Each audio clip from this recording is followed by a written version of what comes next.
Greetings, everyone.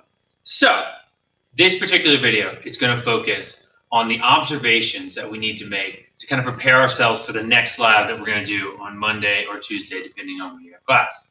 So, the very first observations we made to start our first unit, where we watched our buggy here, and we made some observations about its motion. All right, just kind of briefly remind ourselves, I'll run the buggy again. I know we've seen plenty of videos of it. We'll watch one more video of it, of course. But of course, I let it go. And we made some observations about its motion. All right. Now, of course, we talked a little bit about the idea. There were lots of different things thrown around, things about what it looked like, how we could tell it was moving. And then there were some more important observations made about its motion itself. Things like the fact it looked like it was going at a constant speed. It looked like it covered the same distance in the same amount of time each time we looked at it. It was going in a straight line and it didn't change direction. All right. Now, I bring this up to remind us about what we look for because we're going to make a new observation. All right. In front of me, I have a new object, a new moving object that we are going to look at. And our lab on Monday/Tuesday is going to be analyzing its motion to see if it is moving at a constant velocity or not. All right. We generally come back to that question several times in these first couple units because we might find out that not everything does move at a constant velocity. All right. Now, what we're going to do is I am going to start this. What this is a cart with a fan on it. And when I turn the fan on, the fan is going to start to propel this cart forward. All right. What I want you to do is while I am letting it move, again, just like we did before, I'm going to say start and stop. And in between start and stop, you are making observations about the motion of the cart. All right. Remember, observations are just things we can do with our five senses. So we're not trying to make any inferences right now, any real guesses. We're just observing the motion of the cart. All right. So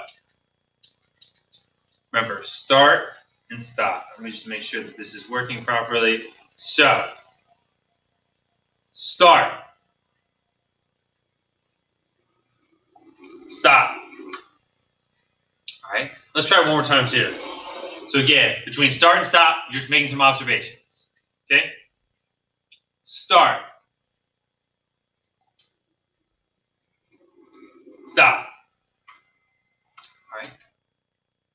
So, watching this, it might have looked a little bit different than the videos we've seen so far. All right. We can still make some definite observations about the motionless object. Things like I can hear the fan moving, I can see the cart moving, I maybe can hear the wheels rolling. Those are all great observations about the motion itself. But in terms of actually looking at the motion, this thing is a little bit different. We might observe some things like, well, it starts from rest. All right. We might observe that it seems to be covering more distance every second. All right. Things like that are going to be important observations because they might act a little bit differently than what we expected to see when we looked at our buggy. All right.